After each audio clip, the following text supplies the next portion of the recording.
What is up, everybody? So we're here today. So people are still shocked by this. I'm not shocked whatsoever, but people are still shocked that people are on the internet are just defending this price increase for Ghost of Tsushima, the PS5 upgraded version.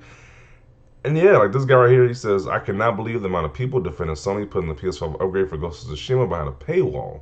You're so bad for gaming and consumerism, it's unreal. The PC version of that game will get those upgrades for free. You paid twice. Well done. You should be proud. And it's like this is like most. I don't think most. Well, I say most people probably like this as well. It's like, hey, this game comes to PC. The PC people are probably gonna get the same upgrades for like $60 instead of paying 70. Why does Sony feel they can charge console gamers extra $10 for the PS5 version? It doesn't make any sense to me. Just in general.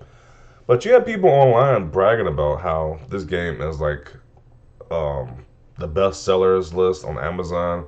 So it shows you that these places you got, it's kind of like a cult at this point.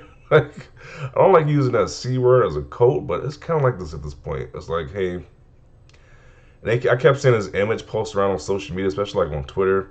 But they would have when they post this image, the PlayStation 5 games would be scratched out, so it'd be like best sellers, new releases, most wished for, and as number one Ghost of Tsushima Director's Cut, because they would say like, hey, you guys are nobody cares. We are willing to buy this game for $70 again.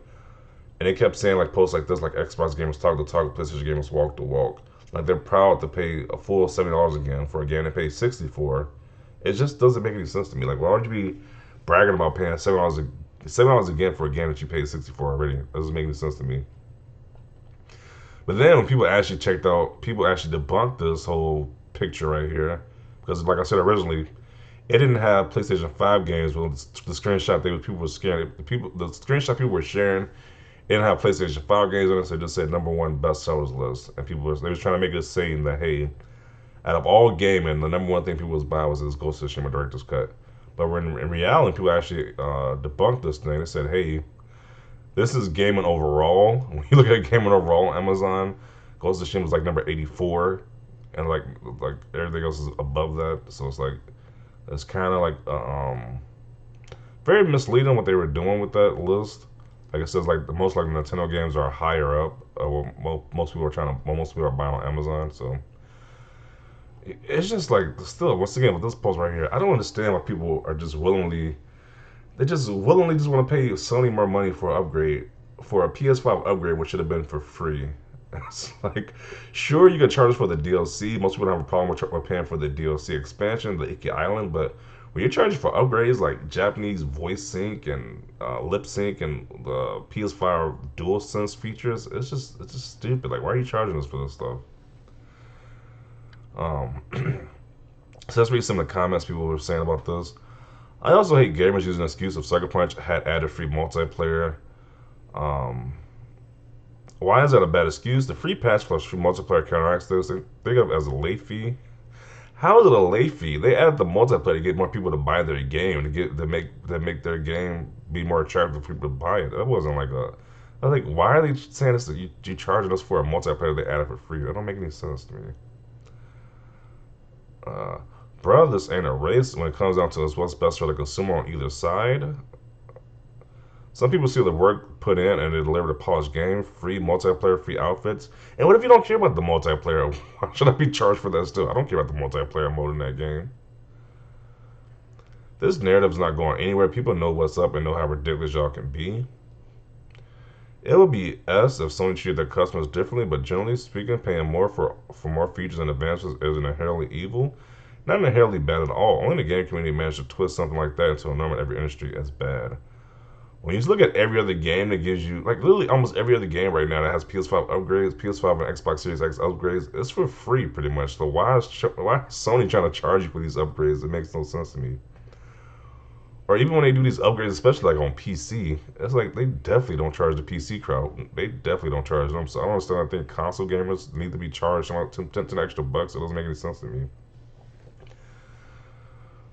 Care to do comparisons of all last-gen games that currently have next-gen upgrades and tell me how many forced you to pay and how many were free. Most recent examples Doom Eternal next-gen upgrade free, Plague Tale upgrade today for free. Yeah, it's like why is Sony trying to charge you like 10 extra bucks though? It doesn't make any sense to me. Why wouldn't you justify lip sync and awesome Tempest audio? I would pay thousands for it. The DLC should be paid for, but I can't get behind the upgrades, given 100% guarantee those upgrades and will more. Wait. The DLC should be paid for, but I can't get behind the upgrades, given 100% guarantee those upgrades and more will be free to any PC owner. It's just not okay. This is some sort of remake. Yeah, I agree with this statement too. Like the DLC, I have no problem paying for the DLC, but the upgrades is just stupid. It's totally stupid to pay for that. I don't expect work done by game developers to be free unless it's to fix existing issues. I got 100 hours in the game between single player and Legends mode while the game runs really well on PS5. If there's a lack of value here, you still have a great product.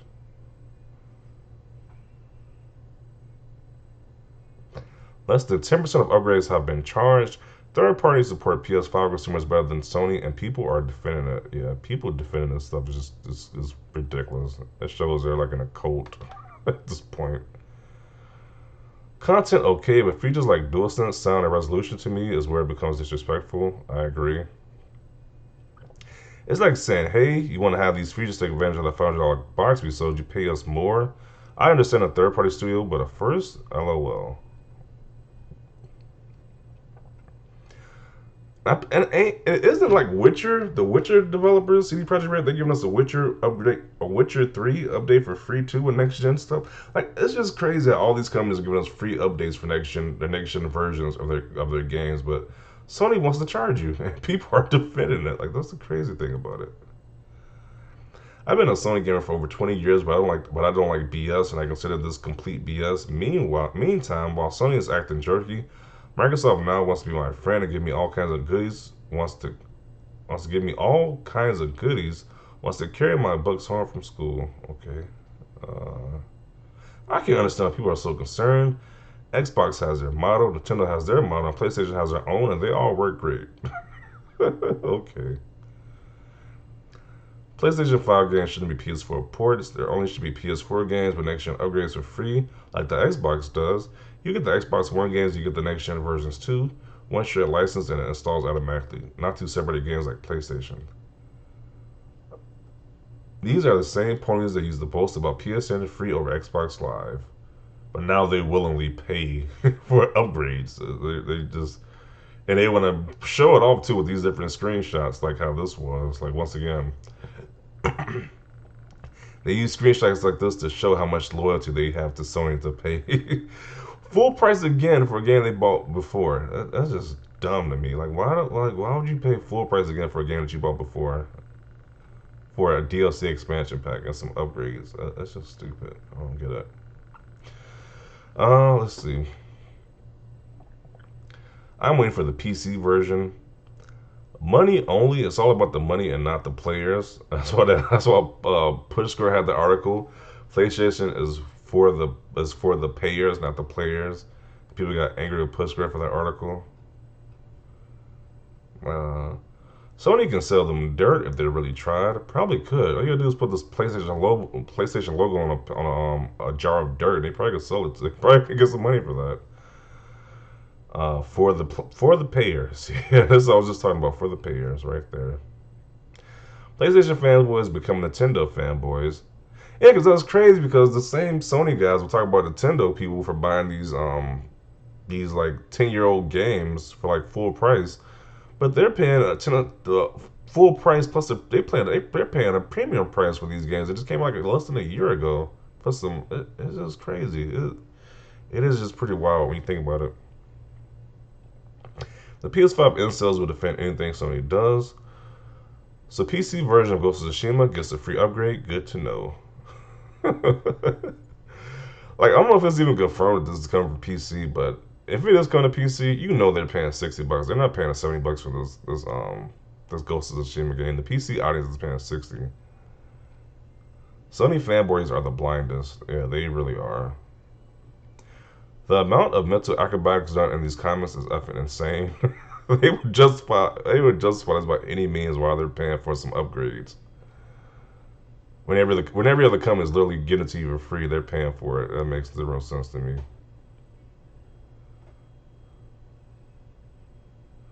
Well, from what I've been hearing from the loudest ponies, it's only Xbox players that care, and if you don't like it, you're an Xbox. Number one, how do you feel? Was the number one bestseller in PlayStation 5 games? Okay.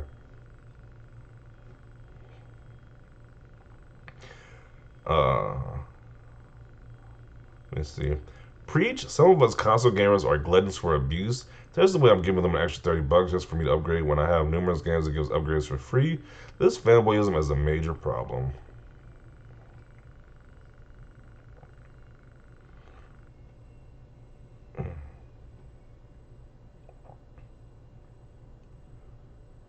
Yeah, so I'm gonna include it right here.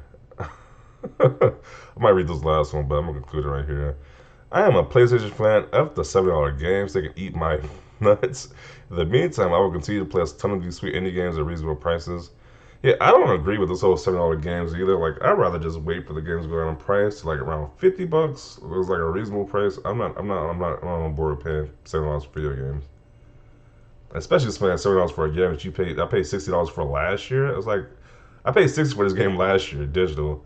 Why am I paying a full 70 again? That's just stupid. We're paying 30 for some $10 for an upgrade and $20 for the DLC. I'll pay for the DLC, but I'm not paying for the upgrades. It's just like a rip off to me, in my opinion. So I'm gonna include it right there. Definitely see your thoughts down below about this. Definitely a lot of people are speaking out about this whole upgrade, this whole paying for upgrades things that a lot of PlayStation guys are okay with.